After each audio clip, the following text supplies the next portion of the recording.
Hey, what's up guys? This is actually Skated back for my second review today, and I'm going to be talking about the DC Landau S. I had these shoes for, or rather I skated in these shoes for probably like a month or so.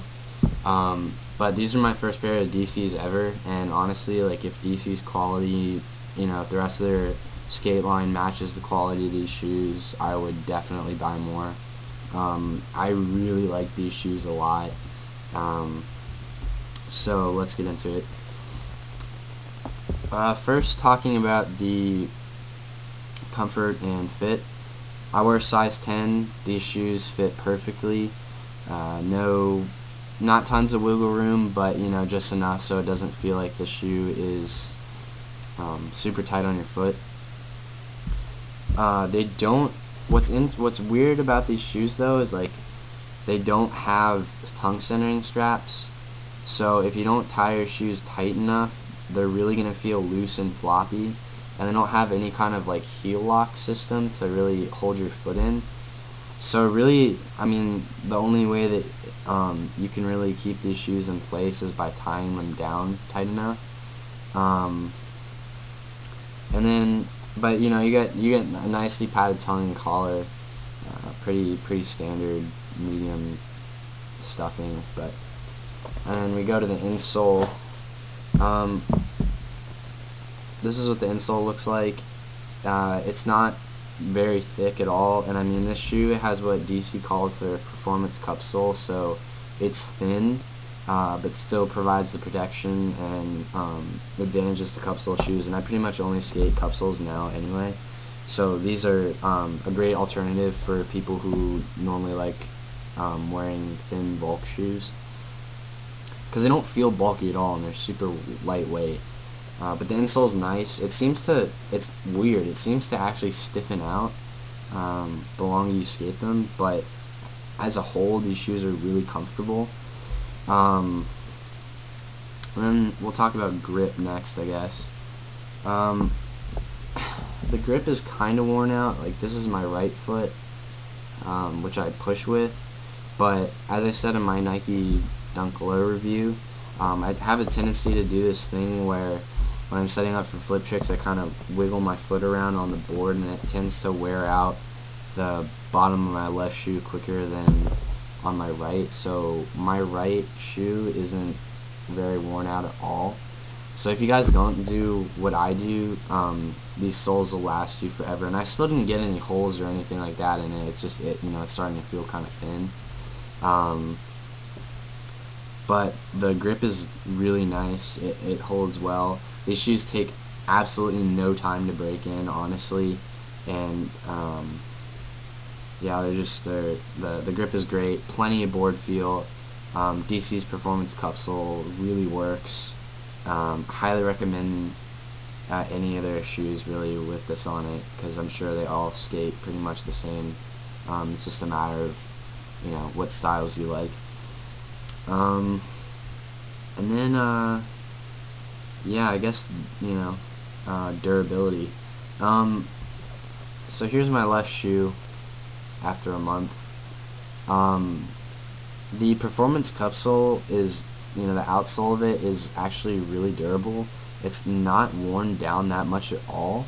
And that's partly because most of the damage that this shoe takes goes to the suede and not the sole, but just in general, like, it barely takes any damage. It's very resilient. And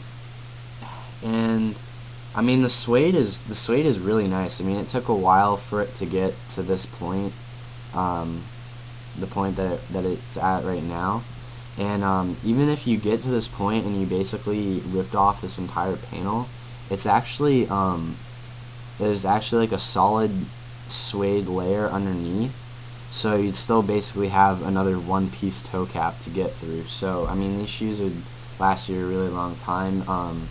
The problem is they just start to, like most shoes, they just start to feel bad after a while, and you just kind of need to move on to the next pair of shoes.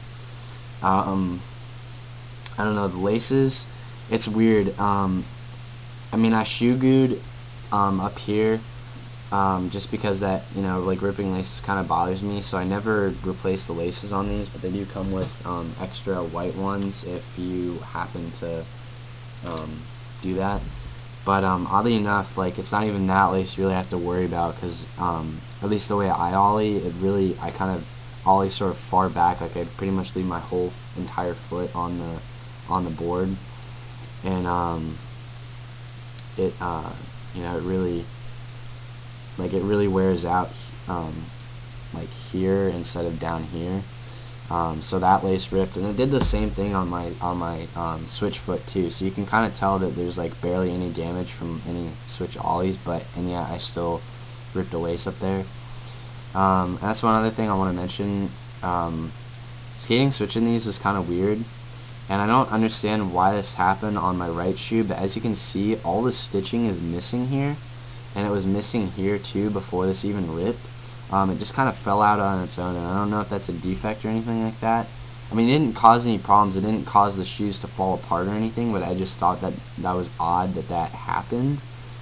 Even though, I mean, even though I basically point my toe parallel with the board for switch flips, I don't understand how that happened. But yeah, it still feels really nice.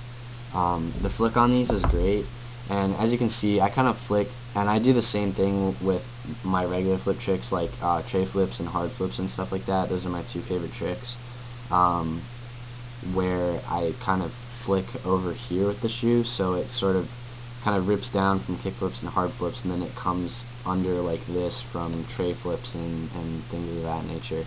So yeah, I mean, these shoes are still really durable. The breathability isn't too great. I noticed that my feet would get really hot in these. There's supposed to be breathing holes like on this part here, but they're so small and there's not enough of them that your feet still get really warm. But I would definitely recommend these shoes. I was highly satisfied with these. I mean, I got them on sale for really cheap. I didn't know what to expect, but they ended up being some of my favorite shoes. So definitely check these out, and if they look bulky to you, don't let that fool you. These don't feel like a bulky shoe whatsoever.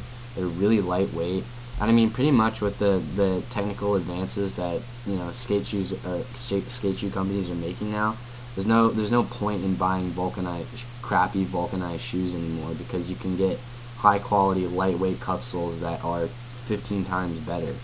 I mean, I can still think of some Volk shoes that I still like the Super Cubans, or trying to think what else. I don't know. I haven't had too many Volk shoes in a long time. So other than the Super Cubans, which I have 2 more pairs of, which I'll do a review on when I get to them. But yeah, I mean, there's really not much of an excuse for sticking to only Volk shoes anymore when you can get Volk feeling and everything with the cupsole these days. So anyways, guys, thanks for watching.